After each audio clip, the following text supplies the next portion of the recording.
Olá a todas e a todos, sejam muito bem-vindos a mais um Bitites de Ouro. Hoje um Bitites de Ouro especialíssimo para mim, com uma amiga que eu adoro, a talentosíssima Susana Torres.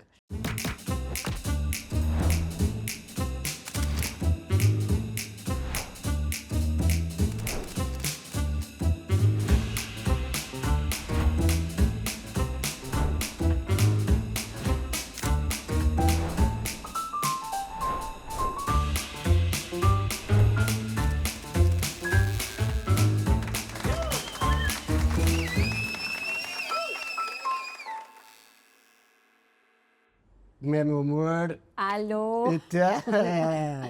Opa, obrigadinho. de nadinha. Virmos aqui, é sempre aquele bom motivo para nós estarmos juntos, não é? Sim, na verdade eu também só aceitei porque já estava com saudades tuas. Isto já não está Se não foi assim, a gente não se vê. Pois não, e fizeste uma coisa espetacular, que é obrigaste a tua prole toda a adiar férias para virmos gravar isto. Sim. Mas não fazemos a coisa por menos. Olha aqui, Não, mas no estamos bem, coração estamos do bem. Porto, numa Exatamente. loja maravilhosa, com um belíssimo estoque de conservas, azeite e coisas. Difícil vai ser manter o foco em ti, Mas- porque vai-me desviar aqui os olhos por muita coisa que eu tenho aqui à minha volta. Vai Mas ser pronto. espetacular. Olha, esta menina de Ponte de Lima, que hoje é um furacão, que eu acho um piadão enorme, que fico embevecido a ver-te em vários momentos desde que te conheço. Esta miúda era assim, antes de Ponte de Lima, agora. Portanto, esta miúda que andou aí por meio mundo era assim. Assim, depende daquilo que tu dizes do era assim, do que é que a que é que tu te referes. O estilo, a identidade, esta forma de ser e de estar, eu diria que eu já a trago, é minha.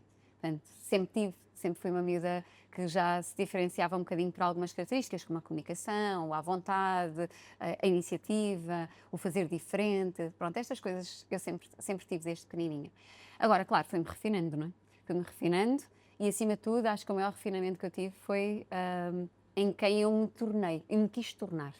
Não me tornei só pelas vicissitudes da vida, porque acho que a vida vai-nos moldando, mas acima de tudo por iniciativa, ou seja, para a pessoa que eu quis me tornar e que ainda quero, não é? Porque isto é um trabalho que nunca tem parança e não tem fim.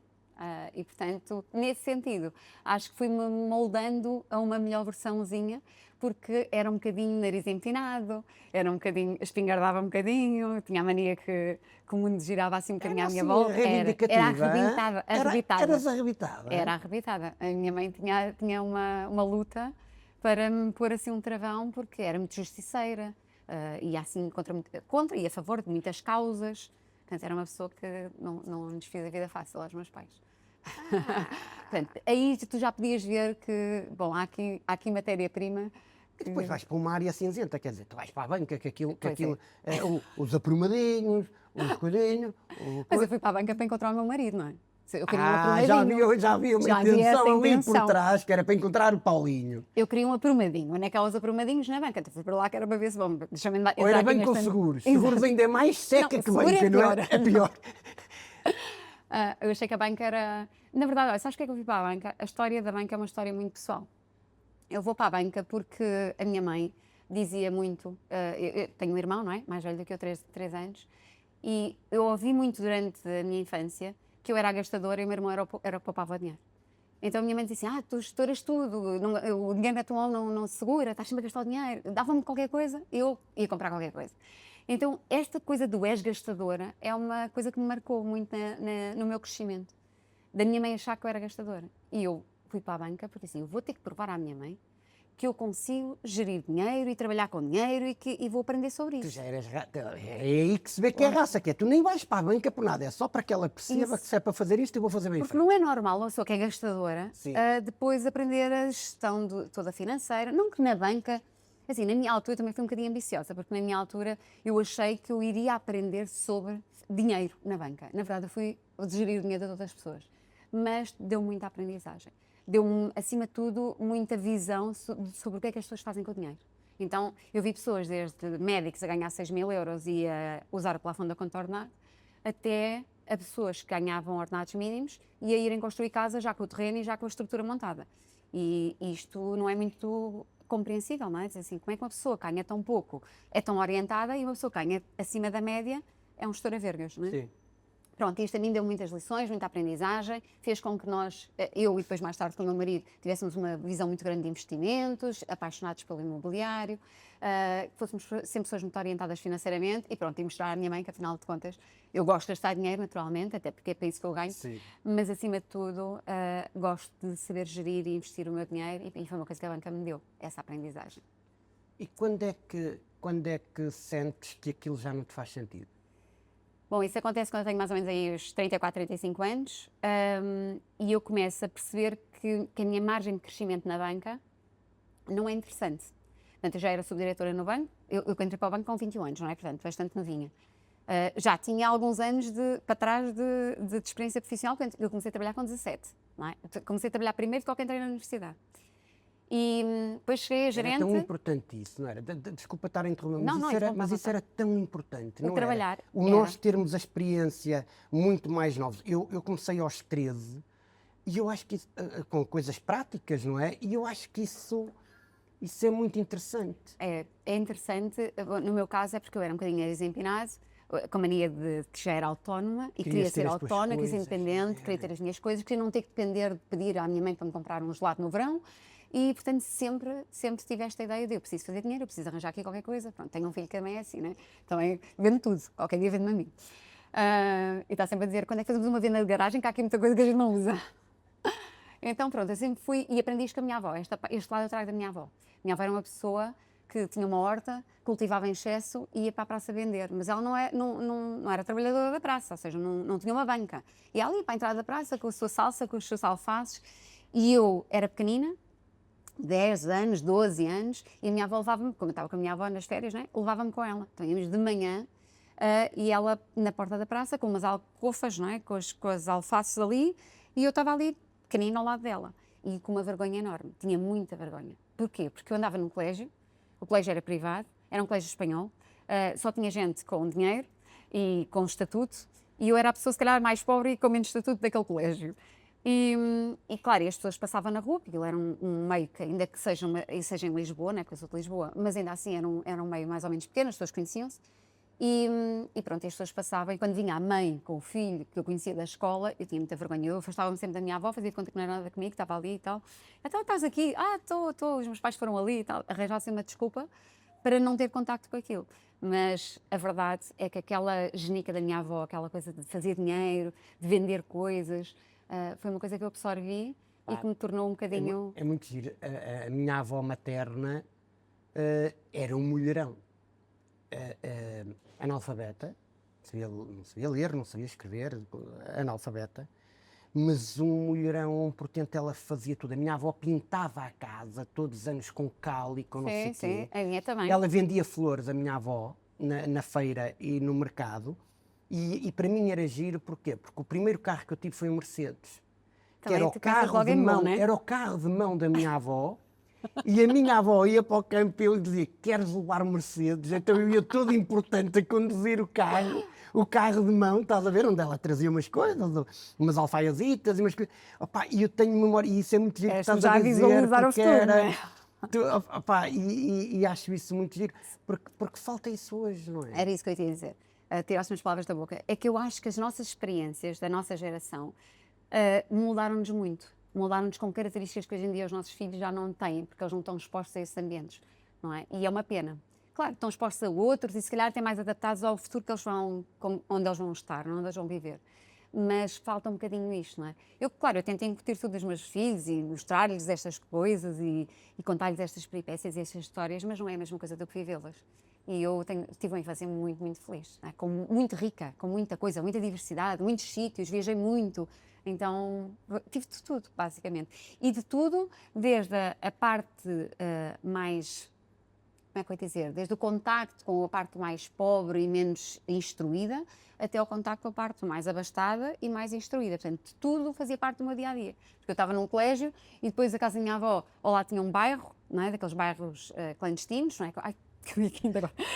Daqueles bairros clandestinos E pronto, e os meus amigos eram os amigos do bairro, quando eu saí da escola, e durante a escola eram as pessoas de uma classe social um bocadinho mais elevada, portanto, muito contacto com uma diversidade muito grande de culturas, estratos sociais, então foi muito interessante. Eu acho que é fundamental,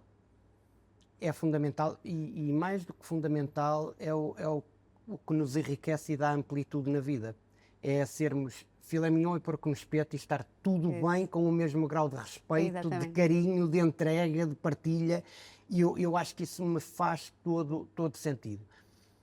O Paulo, que tem um papel muito importante na tua vida, dos mais importantes da tua vida, é o teu companheiro de vida.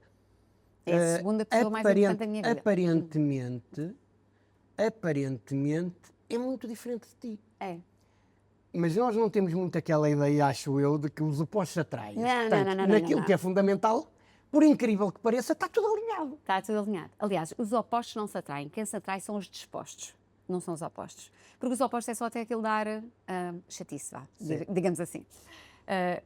Os opostos atraem-se até um dia, não é? Até um dia em que aquilo já não é tolerável. Agora, os dispostos, sim.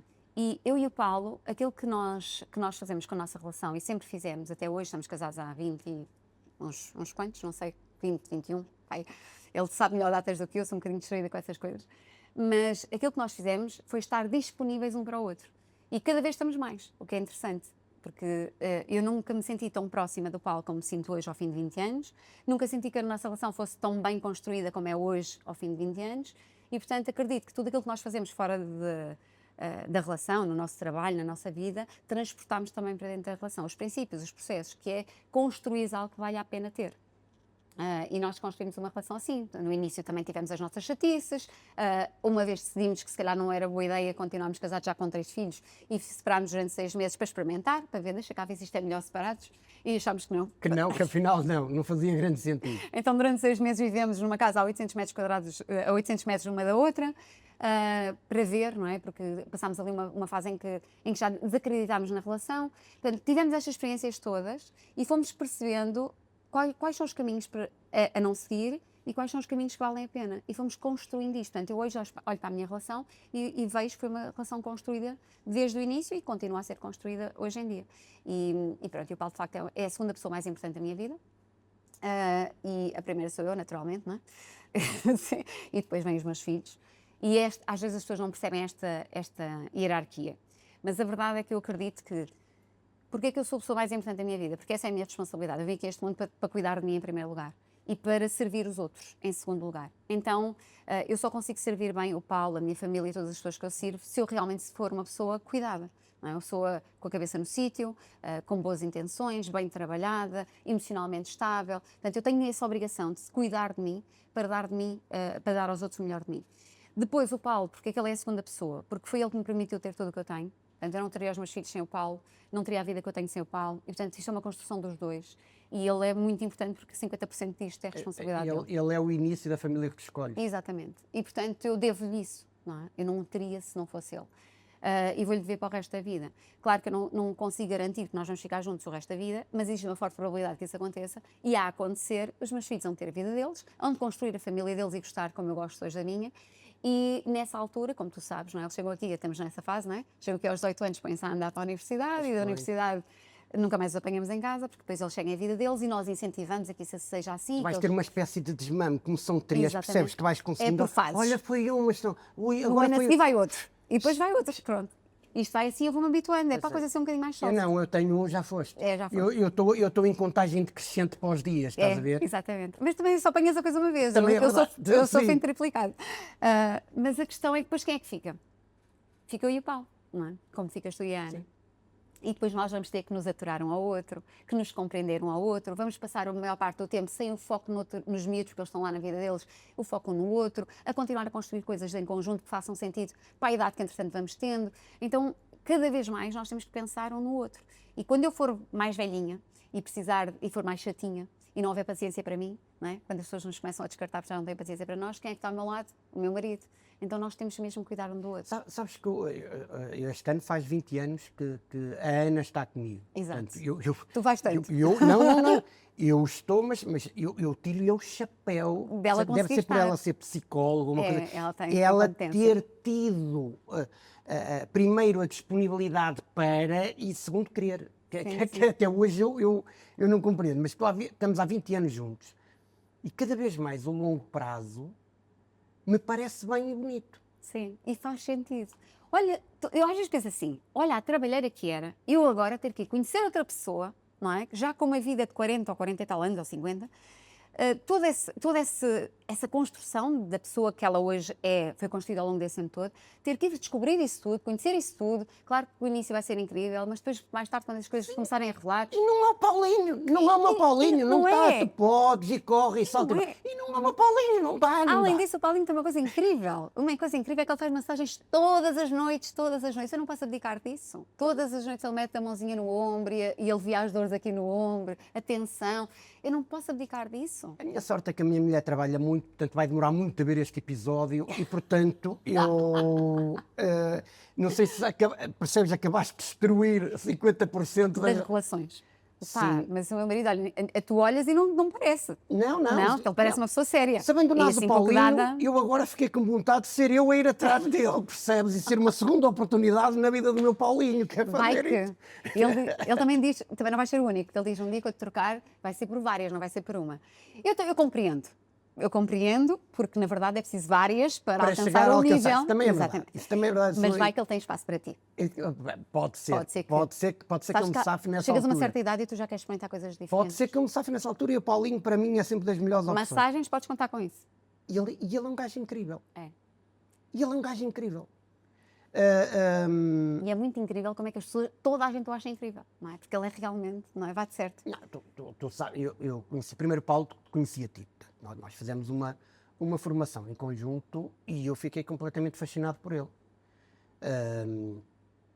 E achei, e é daquelas. Depois às tu vezes, pensaste, bom, de onde este veio deve haver mais. Não é? Sim, E sim, melhores, sim, não é? sim, Que é que ninguém sim, apresenta sim, logo a sim, melhor sim. versão assim, manda logo o melhor Não, produto. E ele melhorou muito. Ele melhorou muito. Ele melhorou muito. Eu já não vejo o Paulo de fato, portanto, só aí. Só aí melhorou muito. Já desaperta um botão de camisa. Não. E ele está. É uma loucura. Ele já usa ténis. A Já sério? anda de ténis, é verdade. É para tu veres a evolução. Então fizeste muito bem naquele rapaz. Eu agora percebo. Se não fosse eu, percebo acho que ele é de Ponte Lima, não é? Se não fosse ele, Foi ainda nada. difícil a tua saída da banca. Tu dizes assim, epá, acabou, não estou mais para isto e quero ir para outro caminho, independentemente do que seja. Olha, foi tão difícil como tomar a decisão de manhã e fazê-la à noite. Foi. Foi. Eu só não sou muito decidida e sou um bocado impulsiva até nas minhas decisões, porque quando eu tomo uma decisão, na minha cabeça está tudo muito bem fundamentado e organizado e não preciso muito tempo para fazer isso. Eu tenho muita clareza sobre a questão da decisão. Talvez seja uma das competências que eu mais desenvolvi. Também tenho processos para isso, é verdade. Que é pão, queijo, queijo, não é? Ou seja, ter clareza sobre os caminhos, para onde é que determinado caminho nos leva. E eu percebi rapidamente que na banca eu poderia até ter mais crescimento, mas eu sou uma pessoa que vivi toda a minha infância e juventude em Lisboa. Depois tive uma experiência de 4 anos no Algarve, quando eu entrei na banca foi precisamente no Algarve. Fui 4 anos viver para o Algarve e estudei na universidade lá também. E depois conheço o Paulo. Entretanto, o meu pai falece, morre quando eu tenho 25 anos. Nessa altura tomo a decisão de sair do Algarve. Fiquei um bocado abalada. Aliás, a minha mãe dizia, pronto, vai-se perder, vai engravidar para aí de um maluco qualquer, vai-se meter na droga, sei lá o que é que vai acontecer esta vida, porque faltou-me aquele pilar que era o meu pai. Então, esse momento é um momento crítico aqui na minha vida, porque é um momento em que eu acho que tenho que transformar tudo. Já conheci o Paulo há meses, o meu pai nem sequer chegou a conhecer o Paulo, e decido sair do Algarve e vir para Lisboa. Só que, entretanto, eu conheço o Paulo e o Paulo disse assim, já que vais pedir transferência no banco para Lisboa, se calhar mais um bocadinho pedias para Ponte Lima. E vinhas para Ponte Lima. E eu disse, olha, aí está uma boa As ideia. grandes metrópoles do país, Exato. pá, Lisboa, Ponte Lima, está certo. A minha mãe não achou piada e disse assim, deixa ir que ela não aguenta 3 meses lá. Não é? Ponte Lima. A ideia que nós tínhamos há 20 e tal anos de que Ponte Lima era a bimbalheira, era por trás do sol posto, era rural. Completamente rural. Uma miúda que sai deve ser uma miúda congénica, né? Que sai de uma cidade e vai viver para Ponte Lima, isto é uma coisa, tem tudo para dar errado. E que mantendo ruralidade, é fantástico. É. Eu sou completamente fã de Ponte Lima. Na década de 90 trabalhava, eu vendia bombons, gomas e esse tipo de coisas. Olha. E fazia a zona zona Totocinha. toda Até Ponte Lima. até mais Valença. acima? Mais Até acima, até Valença. Portanto, adoro e ganhei um carinho muito grande porque aquilo é incrível. Adorei. Primeiro, quando eu cheguei lá, o Paulo também foi muito estratégico, não é? Porque nós sempre fomos pessoas que gostámos muito de imobiliário. Então, eu comprei o primeiro apartamento com 18 anos, não é? Como tu sabes, comprei o segundo com 21. Se tiveste com o dinheiro de uma marquise, compravas Exatamente. uma cena, não é? Precisamente. E o Paulo também gostava muito de imobiliário. Quando eu conheci ele, também já tinha o apartamento dele, tinha acabado de comprar até. E claro, ele foi muito estratégico, não é? Eu fui a Ponte Lima para ver, deixa lá ver, porque eu não conhecia Ponte Lima. E quando cheguei lá, ele apresentou-me logo um apartamento num campo de golfe. Eu disse: calma, este senhor, para além de usar fato, tem um senhor apartamento no campo de golfe. Tem pedigree, o Paulo tem pedigree, sim. Eu achei aquilo, pronto, não estamos mal. Isto até pode não dar resultado, porque podemos não nos entender, mas existem condições Sim. muito boas. E pronto, e brincadeiras à parte, gostei muito de Ponte Lima, gostei muito das pessoas, gostei muito da comida. Aliás, eu gosto de tudo em Ponte Lima. Eu sou mais de Ponte Lima, já vivo há mais anos em Ponte Lima do que vivi em Lisboa ou até no Algarve, porque vivi só 4. E, portanto, eu hoje em dia considero uma pessoa mais de Ponte Lima do que qualquer outro sítio. E a vila é linda, as pessoas são incríveis, a comida é fabulosa, nós temos uma qualidade de vida extraordinária que nunca teríamos se tivéssemos optado por viver em Lisboa. E, claro, e quando eu vou para Ponte Lima, existe esta ideia de, ok, agora estou em Ponte Lima, o máximo que eu posso aspirar aqui, nesta zona, não é, Alto Minho, é ser diretora de balcão. Porque aqui não há serviços centrais, portanto eu não vou crescer muito. Eu teria que ir para Lisboa, para o Porto, aliás, como o Paulo também foi para o Porto, não é? Porque ele é diretor da área internacional de um banco. Eu tenho que sair daqui para crescer no banco. E crescer é para ser diretora, como o Paulo era. E eu olhava para o Paulo e dizia assim: este homem é diretor de uma área internacional de um banco, farta-se de viajar, é só problemas com situações de clientes e provações e isto e mais aquilo, autorizações para cá, autorizações para lá. Chega a casa sempre com a cabeça feita em água. Será que ele quer isto para mim? E a resposta foi não. Ficou muito claro para mim, isto respondendo à sua pergunta inicial, ok, se é não, então o que é que tu queres fazer que não seja banca? Pronto, e eu já estava na banca há 14 anos, portanto também já tinha feito o meu percurso e achei que era o momento de mudar. E disse ao Paulo: olha Paulo, se eu não mudar agora, eu já não mudo, porque eu tenho 34 anos. E se eu fico aqui mais 5 ou 10, chega àquela idade em que tu começas a pensar, como toda a gente, não é? Começa com aquela ideia a acreditar que se calhar agora é difícil, agora com esta idade o que é que eu vou fazer, pronto. E eu não queria chegar a esse ponto, eu não queria sequer dar a oportunidade à minha cabeça de trazer esses pensamentos de estou velha demais para isto. Então, é agora. E o Paulo super apoiou, como em tudo, não é? Que o Paulo apoia tudo e mais alguma coisa. Eu digo: mata o Paulo, Deus esfola. E eu disse: olha, o que eu quero fazer é pessoas, impactar pessoas, trabalhar com pessoas de alguma forma. Gostava muito da área do coaching, mas em Portugal não era muito desenvolvido, portanto não havia praticamente nada, não tínhamos referências, o negócio não estava desenvolvido, só nos Estados Unidos. E eu disse ao Paulo: tenho que ir para os Estados Unidos perceber isto, tenho que ir para os Estados Unidos aprender, formar-me lá e depois, pronto, e para isso é preciso dinheiro. Pronto, eu saí do banco, nós tínhamos as nossas poupanças, tínhamos os nossos investimentos, tínhamos as nossas casas e o Paulo disse: ok, vai. O Paulo ganhava bem, acima da média, nós já tínhamos 3 filhos, o meu filho mais pequenino tinha nascido em agosto, eu tomo uma decisão em dezembro, portanto ele tinha meses e também foi estrategicamente pensado assim, vamos ter os putos todos e depois quando já tivermos os miúdos vamos então pensar o que é que fazemos à nossa vida. E o Paulo disse: vai, pronto, e durante 3 anos eu não ganhei dinheiro, e andei a formar-me durante 3 anos. Estados Unidos, Alemanha, Londres, com o John Grinder também, enfim, fiz várias formações. Basicamente, a história, o dinheiro todo que nós tínhamos em dinheiro, não é, aplicado, acabei com o dinheiro todo e quando o dinheiro acaba, nós vamos ao supermercado, ao continente de Ponte Lima, com os nossos 3 filhos, o mais pequenininho dentro daquela da Baby Cock. E vamos ao supermercado e entramos ainda hoje, é lá no mesmo sítio, multibanco, para ver o saldo da conta, para ir fazer as compras, com 3 filhos pequeninos. E quando eu vou tirar o saldo do multibanco, tinha 56 euros. E eu acho que aquele momento é um momento que eu gosto de dizer, não é? De comunicar. Porquê? Porque aquele momento foi um abre-olhos para nós. Assim, ok, foi muito impactante. Nós nunca mais nos vamos esquecer do momento em que eu tirei um saldo de conta e tinha 56 euros, porque nós tínhamos muitas poupanças, tínhamos investimentos imobiliários e de repente 56 euros na conta.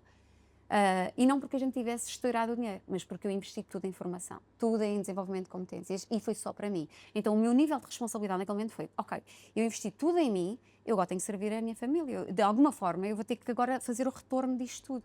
Para já não tenho mais dinheiro para investir, portanto acabou-se a justificação de ainda preciso ir tirar mais este curso, acabou, não é? Agora preciso é de montar um negócio e fazer alguma coisa. Pronto, aquele momento foi muito importante. E é aí que tudo começa, e é aí que eu começo então a desenvolver a minha área, na área do coaching inicialmente, coaching de alta performance, e depois a fazer tudo aquilo que, entretanto, eu fiz de lá para cá. Já lá vão uns bons aninhos, para mais de uma O que década. é que os teus miúdos têm de ti? Porque eles são os três maravilhosos, eu adoro-os, e são os três totalmente diferentes. Pois são, pois são. Portanto, o que é que eles têm de ti? Eu acho que fui distribuindo assim aos bocadinhos. Olha, a Rita, toda a gente diz que ela é uma fotocópia minha, fisicamente, não é? O pai diz que quem é feitio também é, portanto, também é assim um bocadinho nariz empenado. Eu revejo muito na Rita. Acho que a Rita é de facto, tem a mesma genética, não é? Tem ali as mesmas características que eu tinha. Portanto, eu olho para ela e digo assim, esta miúda muito dificilmente não vai dar nada na vida porque ela tem exatamente as mesmas características. Faz o que ela quer, pronto, é senhora do seu nariz, muito ponderada, é um bocadinho mais lenta a decidir do que eu sou um bocadinho mais impulsiva, ela não. Ela leva ali algum tempo a ponderar tudo e mais alguma coisa, portanto é a diferença. De resto é muito, muito semelhante. O João tem o lado extrovertido e comunicativo das pessoas, portanto o João é uma pessoa que se senta com 3 ou 4 adultos e é capaz de estar uma tarde inteira a conversar. Portanto é o mais novo, mas é o que melhor se dá em ambientes mais adultos e tem conversa. Tu já o viste em palco, não é? Tem conversa, vai ao palco, não tem vergonha de nada. Nenhum dos três tem, mas o João tem uma vontade Sim.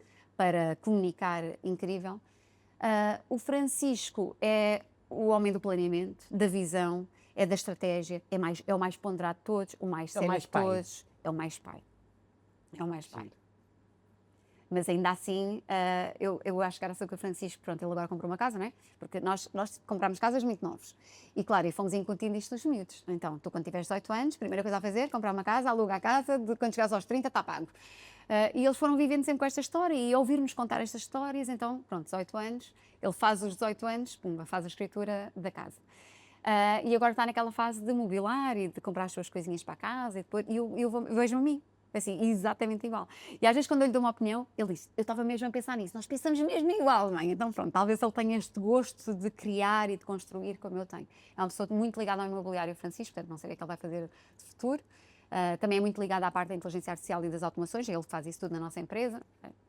Enfim, foram bebendo um bocadinho, mas muito diferentes e acima de tudo também tem ali um perfil que é só deles, não é? Que a gente também identifica, bom, isto é só deles, como naturalmente todas as crianças. Isso é natural e ainda bem que assim é. Bom que eles olhem, mas criem o seu caminho, não estejam aqui presos àquilo que é a nossa conceptualização de vida.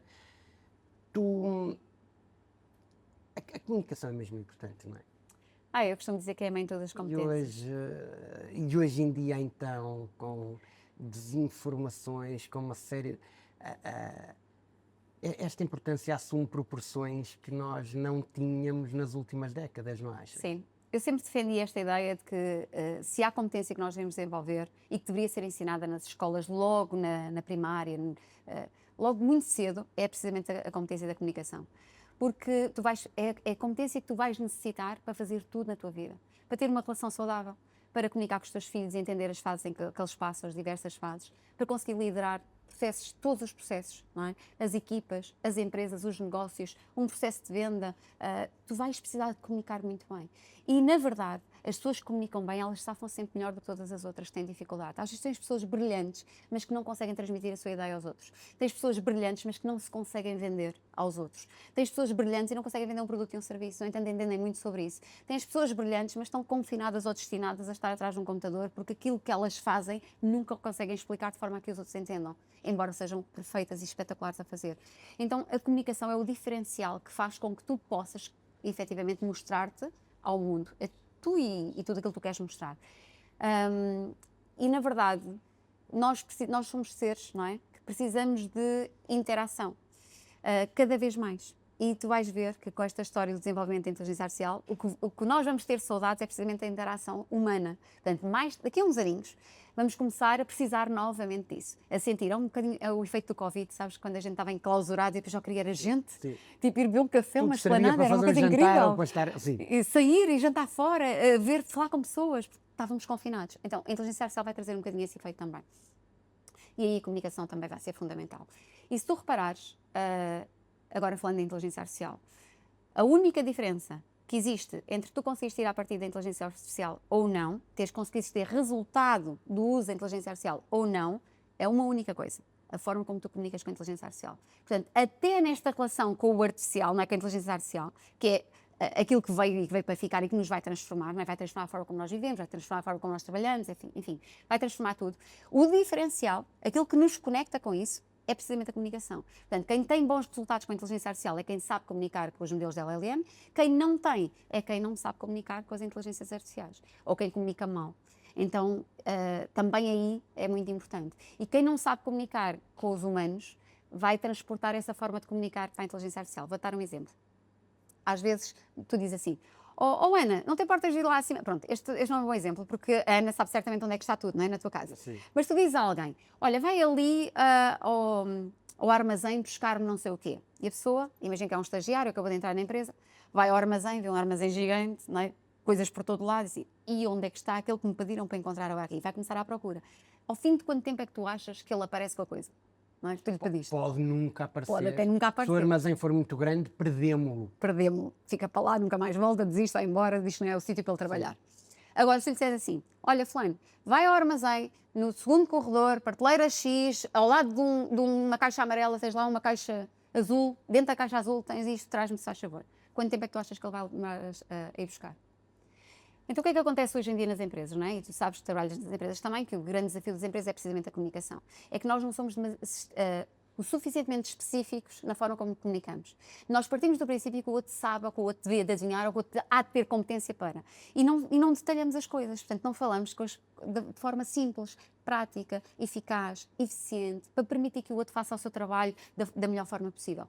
E às vezes o que acontece é que nós estamos tão treinados a comunicar mal que depois vimos para a inteligência artificial fazer o mesmo, não é? Que é: faz-me isto, faz aquilo, sem contexto, sem dar à inteligência artificial tudo aquilo que ela precisa fazer para nos dar um resultado incrível. E depois dizemos: isto não funciona, isto não dá respostas interessantes, isto vai para o outro lado, isto viajou, isto alucinou. Claro, porque tu não sabes comunicar. Então, mais uma vez, nós vamos perceber quem são as pessoas que sabem e que não sabem comunicar. E se tu fores um bom comunicador ou desenvolveres essa competência no teu mundo normal, vais beneficiar muito por isso, porque as tuas relações vão ser incríveis, a tua liderança vai ser fenomenal. E quando estiveres a incorporar a inteligência artificial nos teus processos, também vai ser extraordinário, porque tu vais conseguir tirar o melhor resultado disso também. São uma belíssima ferramenta, não são um substituto de nada, mas são um potenciador. A inteligência artificial é altamente potenciadora. Sem dúvida. Da nossa comunicação, dos resultados que pretendemos atingir e daquilo que queremos trazer para a nossa vida e para o nosso negócio. Se eu não tenho, não substitui rigorosamente nada. Não. Eu, ao contrário do que muita gente diz, eu não acredito nessa questão de a inteligência artificial veio para substituir, vamos ficar todos sem emprego. Eu acho que a única coisa que te vai substituir é alguém que saiba usar a inteligência artificial. Porque essa pessoa é a pessoa que vai conseguir apresentar resultados muito mais facilmente do que tu. Porque tu levas, se calhar, uma semana a fazer uma coisa que ela vai fazer em horas, minutos. Eu vou dar o exemplo, não é? Tu participas das minhas certificações há anos, não é? Nós conhecemos há muitos anos. Aquele manual, tu sabes que eu entrego todos os anos, 400 páginas, todos os anos revisto, todos os anos eu faço aquilo. É um mês e meio. Portanto, o mês de julho, o mês de junho, meio de junho, julho, são meses em que eu estou a construir aquilo tudo. À mão, a escrever, etc., a rever textos, etc.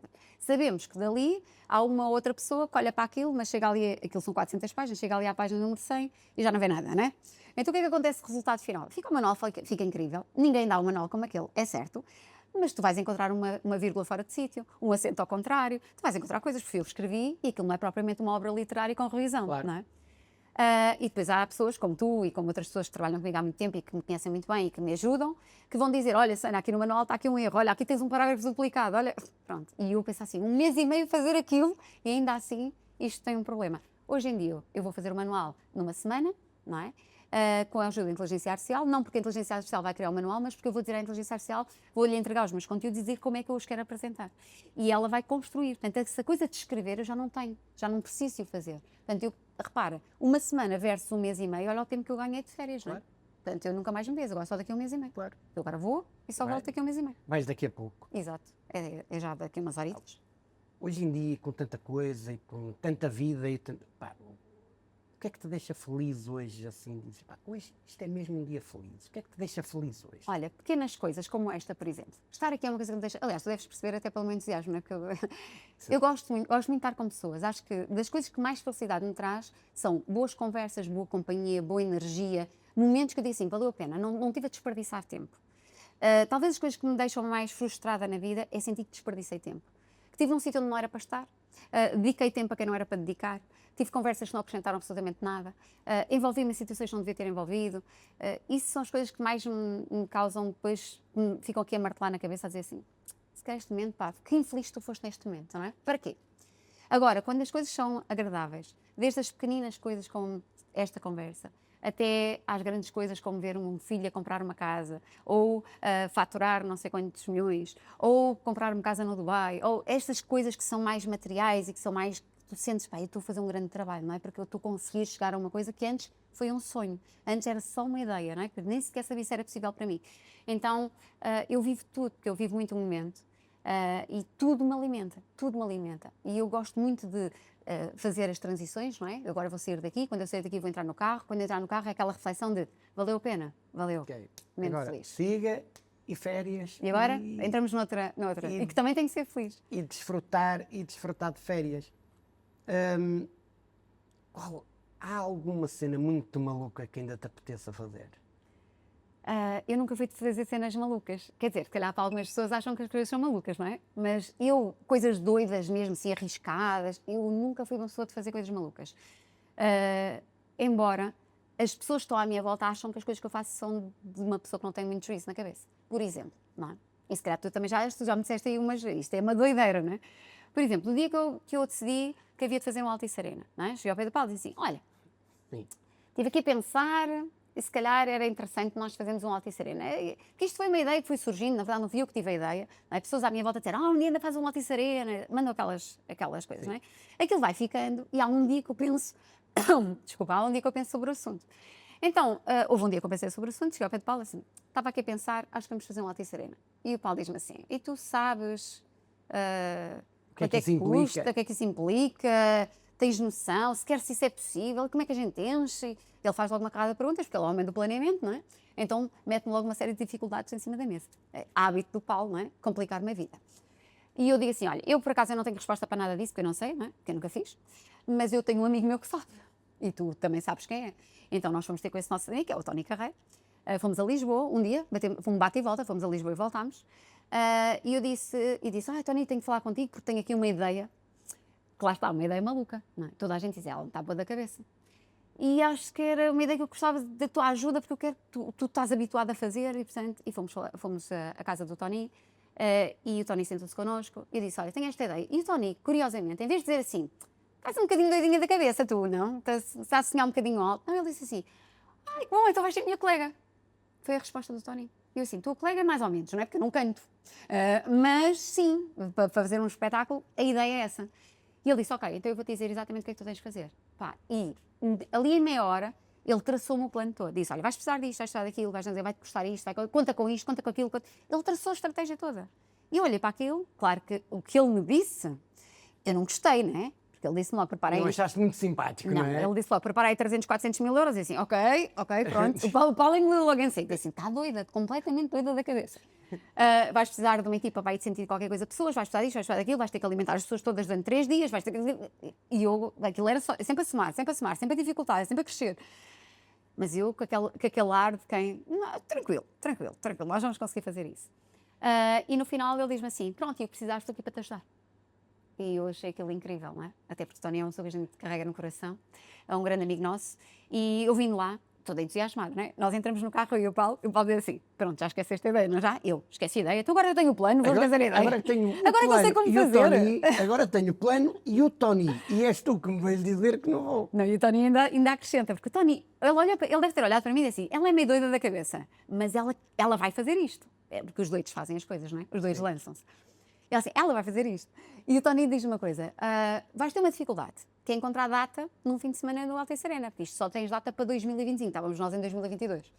Só vais ter data para 2025. Eu próprio tenho datas reservadas todos os anos até 2025. Portanto, tu vais ter uma dificuldade, ou fazes isso durante a semana, e mesmo assim depende da semana, Ou então, ao fim de semana, tu não vais ter data, essa vai ser a tua dificuldade. Mas deu-me logo os contactos, com quem é que eu falava, com quem é que eu não falava, etc.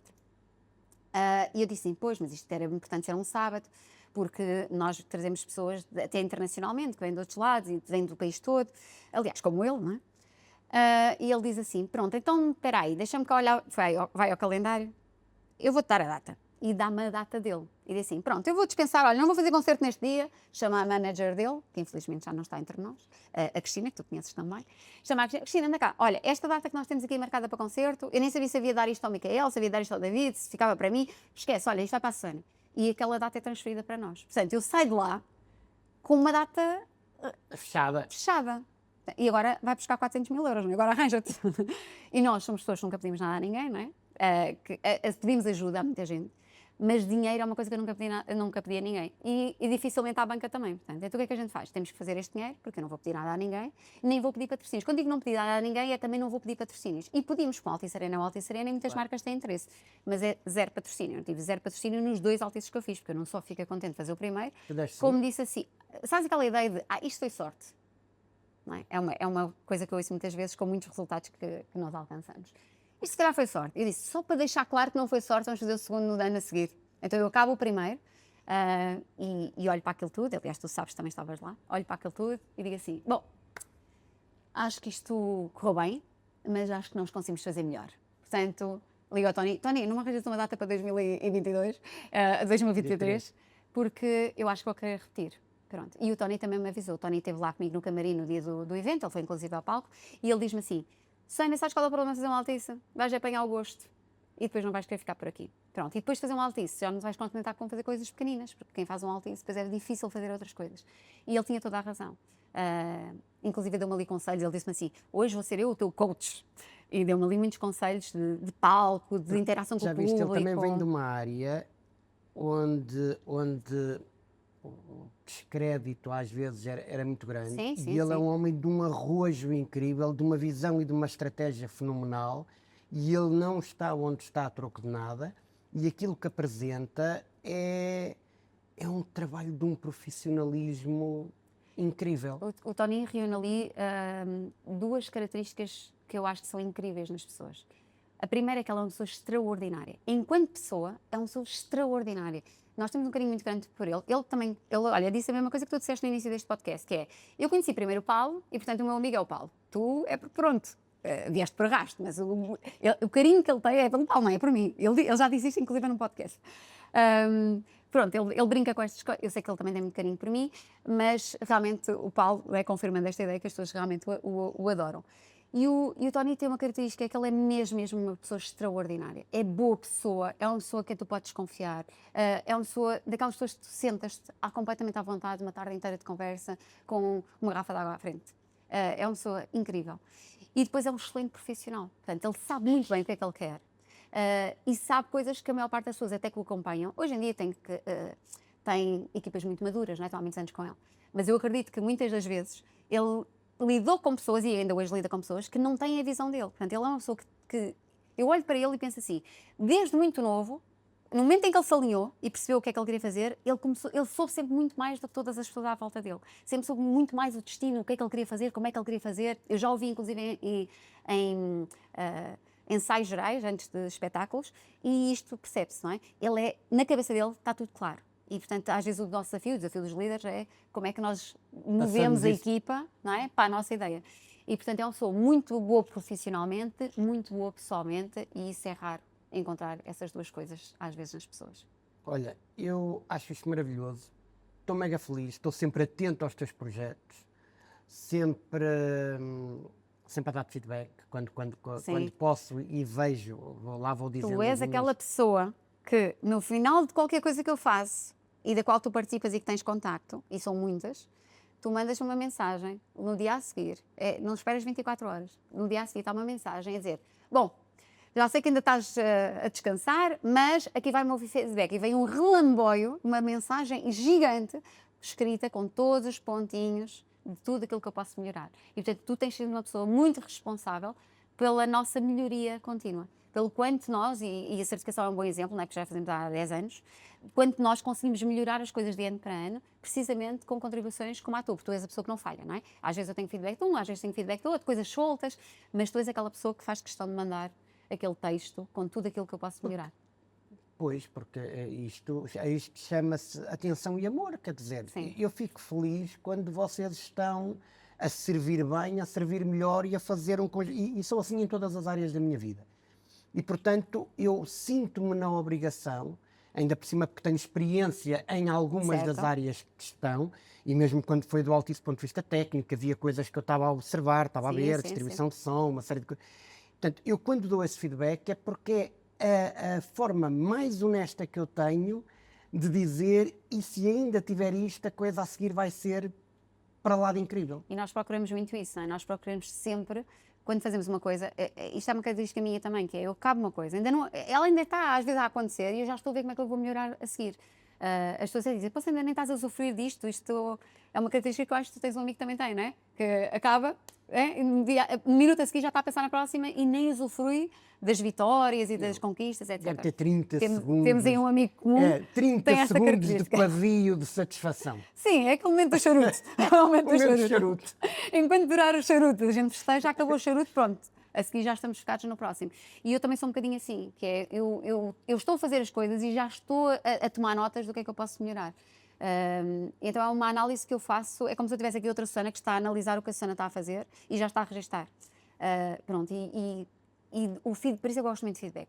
Eu peço muito, não é? Estou sempre a pedir feedback. Porquê? Porque as pessoas veem coisas que eu não consigo ver, porque eu estou desde um outro posicionamento, desde uma outra perspectiva, e as pessoas conseguem ver coisas e sentir coisas que às vezes é o impacto daquilo que eu estou a fazer nelas, e essa informação eu não tenho. Então, quando as pessoas me a dão, eu tenho uma oportunidade espetacular de poder melhorar e servir. E por isso que tu sabes que as pessoas, nós temos muita gente em comum, que dizem, epá, isto ainda está melhor, ela ainda consegue surpreender, ainda conseguiu fazer diferente. Porquê? Por causa das pessoas que me ajudam e que me dão essa informação, como tu, não é? Tu és capaz de ser a principal, porque tu dás mesmo aquele feedback. Pronto. Que eu digo assim, deixa-me, depois do almoço vou ler esta mensagem. Deixa ver. Arranjar o momento. Não, mas sempre aqui a babar de orgulho. Minha querida, obrigado. Foi fantástico. Estou mega feliz por estar contigo. Já não estávamos há algum tempo. Estou mesmo muito feliz com isso. E vocês já sabem, é muito fácil. Olha, quando quiserem, venham ao Copo de Uva aqui no Porto. E até lá, mesmo na viagem, podem ouvir o Bitites de Ouro aí nas redes, nas plataformas todas, nos Spotify desta vida, nos YouTubes. E vemo-nos em breve, está bem? Beijinhos e abraços.